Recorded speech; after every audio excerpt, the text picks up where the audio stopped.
believe both players are ready. Indeed they are. Countdown has started. Map will be MLG Metalopolis. Welcome, everybody. ASCW, ASC Weekly's mini tournament. Loading screens up.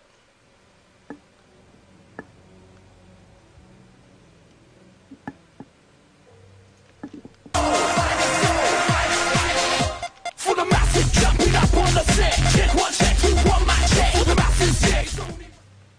Again, welcome everybody to the ASC Weekly ASCW mini tournament. We've got a great mini tournament in store for you. Facing off in the other end of the bracket, we've got 6 Jacks DDE spawning as the Blue Terran versus none other than the much-loved, often controversial Destiny. Destiny spawning as the Zerg cross position. I'm Tumba, co-casting with me this evening, Varapsack. Varap, I know you like Destiny. You get to cast them. How excited are you? Well, man, I don't know if there's a number for it, but it would be a pretty big number if there was a number for it. It's hard not to like Destiny. I gotta be honest. Yeah, I mean, it depends on a lot of your ideas about things and how appropriate it is to say what you're feeling. So if you don't like Idra, there's a chance that you might not like Destiny as well. But it's not a one-to-one thing. You don't have to dislike one of them to dislike both of them. I don't even know what I'm saying right now. Yeah, I'm not quite sure the algorithm you're putting together there for likes and dislikes. You might want to text Facebook about that. And while you're on Facebook, check out ASC Weekly on Facebook. Yeah. Big shouts out to Some Prepaid likes on Legal. there. Prepaid Legal, our main sponsor. Check in with Alex Orozco-Pollo Orajasser over at our site, ASCweekly.com. Click on the sponsor link. He can let you know a little bit about it. Also, hotkit.com. And actually, 6Jacks DDE, a coach over at hotkit.com. If you're a StarCraft 2 player, you haven't checked it out yet, you want to improve your game, head over to Hotkit. And that will happen, I promise you. Indeed. They definitely have people you've heard of, because even if you hadn't heard of anyone before, you've now heard of DDE, so you have no excuse. There it is. Not even one excuse. So players have discovered where the respective bases are. Drone is inside. And looks like Destiny's going to get his hatchery down without any contention. DDE is going to see it, and everyone's going to be pretty standard here.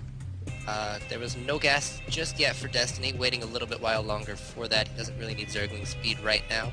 And DDE looks like he's going to go for a 1 barracks expand without even going for gas. So that's pretty cool. No Reapers out of this guy, just going straight for it. And now we actually see 2 refineries going down. Yep, very common. After you get that expansion down a little bit quicker by skipping your gases for a while. Then you get your gases, you get them both at one time, and lets you get the gas back to where it would have been had you had it the whole time, a little bit quicker. So it's pretty nice there. Absolutely. Now TVZ, a very interesting matchup.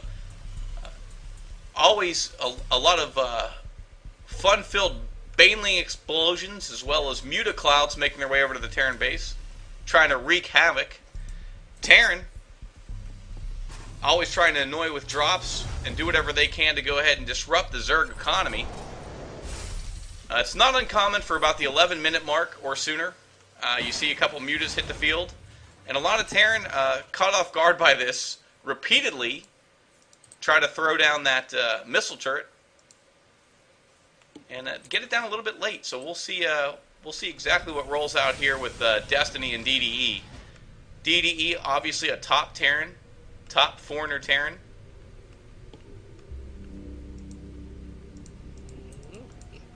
He's going to make sure his wall-off is still intact when he builds this tech lab. He does have to move the barracks a little bit to get it there, because the command center is sitting where that tech lab would have normally gone. But that's going to work out, adding another barracks and a factory, and what is this? Another barracks back home in DDE's main, so I wouldn't be surprised to see some sort of pressure coming out of him fairly soon here. As he drops his orbital command down to his natural when he feels safe. There are some Marines down at Destiny's front base. They did force a spine crawler, or actually 2 spine crawlers, one of which was destroyed, and then another one made to replace it. So nice pressure there.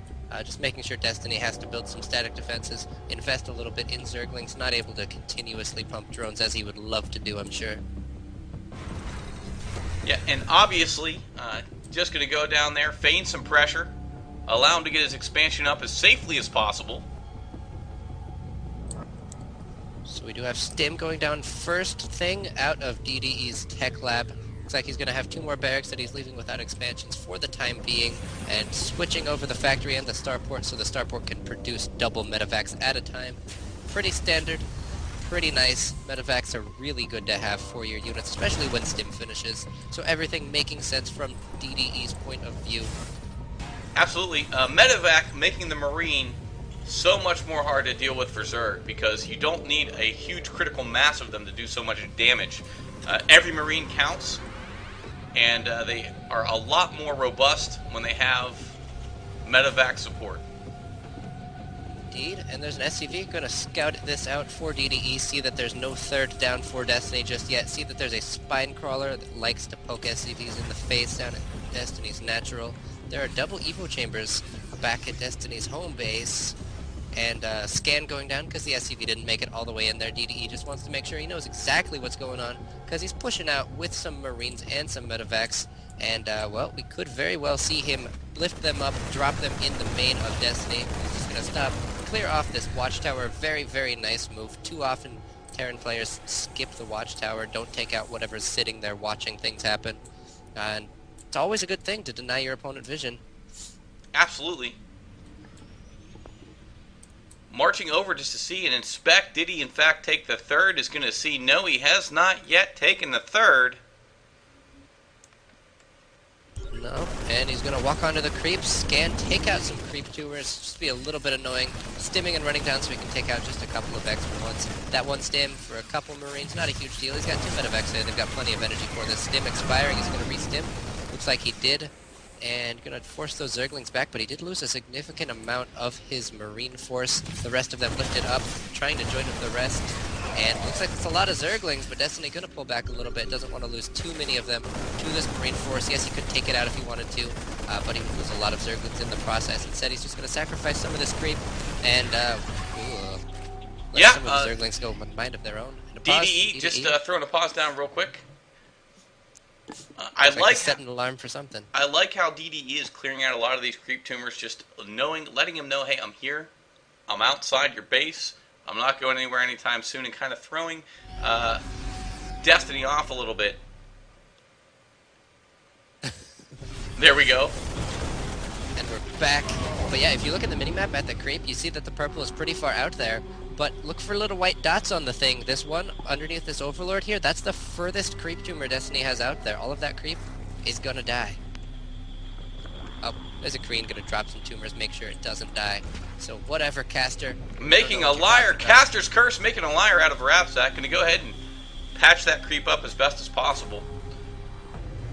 Very nice from Destiny. His third is starting just now. It's like, well, I held off that pressure. There's probably gonna be a Marine tank push coming up on the heels of that in a little while, but in the meantime, why don't I just increase my income and production capacity? Seems like a good idea to me. Both players just posturing sort of like boxers, jabbing at each other. And there's what Destiny was talking about. Don't drop him if he lags. Oh, looks like he's having continued interactions with his DDoS friend. So that's fun. The current events. Here we go. 6-Jack's DDE being very mobile around the map. He does discover that third. Of course, Destiny is having an issue right now with lag. Yep, but at maximum it will affect him for 90 seconds, so that's fine. We do have, I believe, with referees in the game, you have to click a drop button, so as long as we don't click that, he should be back all rightly. We're just going to have an era of uncomfortable time for both players. Remember that Destiny isn't made happy by the fact that this is happening any more than DDE is. Right. Of course, we are gonna have for those of you that don't know, Destiny, internet connection under attack, if you will.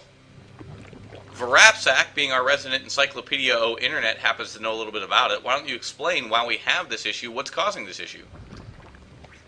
Well, apparently, there's some random teenage kid somewhere in America. I did not catch his whereabouts, whatever.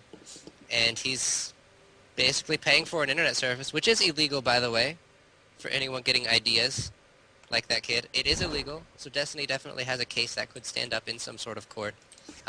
Judge Judy, go ahead. Specifically Judge Judy, yes. But it's very illegal. I want to emphasize that a lot, because the entire concept of distributed denial of service attacks is highly illegal everywhere in the United States. It may or may not be a felony. I'm not sure if it's exact standing. So there's that. But it looks like the leg looks like it's going to be cleared up a little bit. Some Zerg drones go down. A queen goes down, and Destiny's going to have a hard time saving this hatchery. Is he going to have enough Zerglings to do it? Looks like he probably will. Yeah, and look how he's positioned. He goes ahead and cuts down the surface area on those Marines, but fungal growth goes down now as the infestors have hit the field. So that's going to clean that up pretty well. He is going to clean it up very well, and guess what? Saves the hatchery. For now, anyway, may actually go down. 2 Marines left. 1 Marine left firing. Hatchery down 114 health. Now, wow, what a close call for Destiny. Not only having to deal with that lag, but then having to deal with DDE trying to come in and raffle his base. But the third does get up. It is still living. Looks like there was also a drop in the main. I think it took out 1 extractor, and then it was forced off by the spine crawlers and some Zerglings in there as well. Now here comes the money push. This is the one that every Terran is basically anything up to this point gearing up to make this more effective. Every Zerg up to this point just trying to hold everything off before it so that they can deal with this a little bit better. So this is the money push here from DDE. And Destiny with a really nice job spreading the creep back out to this far means DDE's going to have to slow down, not get in there as fast as he can, and Destiny's going to have a lot of time to build units here. And actually, DDE opted to go ahead and take down that Mink statue, because that's what you do on this map. Ooh, and another drop in the main takes out another extractor. So Destiny only on 2 gases at his natural, none at his third right now. So it's going to make it a little bit harder for him to get the Mutalisk and Infestor count that he wants. But he is going to get some great fungals there, denying a lot of the Marines. Now it's just a few siege tanks with a couple of Marines for support. Only 12, 13 instead of like 25. And there's my phone, so I'll be right back. Okay, so we see Marines now pushing in, trying desperately to go ahead and do as much damage. Fungal growth going down. Queen joining in the fray to get as many Marine kills as humanly possible. DDE trying to inflict as much pain as he can on Destiny. Destiny, however, infested Marines about to pop the beach balls of death. Here they go. Scan going down. Siege tank getting taken out. And he may lose another, does lose another siege. Infested Terrans doing work right now. And oh, they don't quite get the last one. 3 hit points remaining. 3 hit points remaining, 9 kills on that tank. But this hatchery stays up. Yep. Looks like that Queen's saving up some energy. She's going to be able to transfuse that and inject if she wants to, which is always nice. And Destiny going to catch some units on their way to retreat. 1 tank goes down. Will he get these other 2? He's going to clean up most of the Marines. Some of them do manage to lift off and escape. More siege tanks. DD actually dropping siege tanks there to try to help deal with this. And he's going to be able to hold, clean up, and save 3 siege tanks with all those Marines. And also taking the high yield expansion, DDE has taken the gold. I believe he has morphed it to a planetary as well.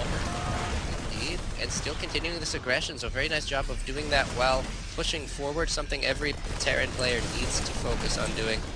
You can never do it too well. And he does finally take down that hatchery after all that. The Queen had enough energy to transfuse, she just didn't feel like doing it, and for that she dies. Zerglings finally get cleaned up, take out a lot more of the Marines, but there are still 3 siege tanks here. There are still 7 Marines standing here. More coming across, and Destiny actually could clean this up with his Zerglings if he felt like it right now, but it looks like he's just going to wait, make sure that he can take it out handily, and have a lot of things left over. Morphing a greater spire, but he does not have enough gas to do anything. Oh my with word, it, really. Look at his minerals, floating 3,400 minerals currently. Yeah, and that's unfortunate. He really needs some more hatcheries. Looks like he's trying to remake his third, He but I needs would love gas to see him touch desperately, yes. 2 macro hatcheries just so he can get some Zerglings out, deal with this pressure, get some more hatcheries down by gas geysers, and then start mining enough gas to do the things he wants to do with his tech. He's not Absolutely. going to get very many Broodlords out with that Greater Spire when it comes. Is going to take the high yield of his own, though. Does take the gold base himself. Will he be able to hold it, though, is the question. It's very nice that he did that because he knows he can't really reclaim this third right now. which means he's not going to be able to sneak around and take the regular 4th or 5th on the right side of the map. He could sort of theoretically sneak around, try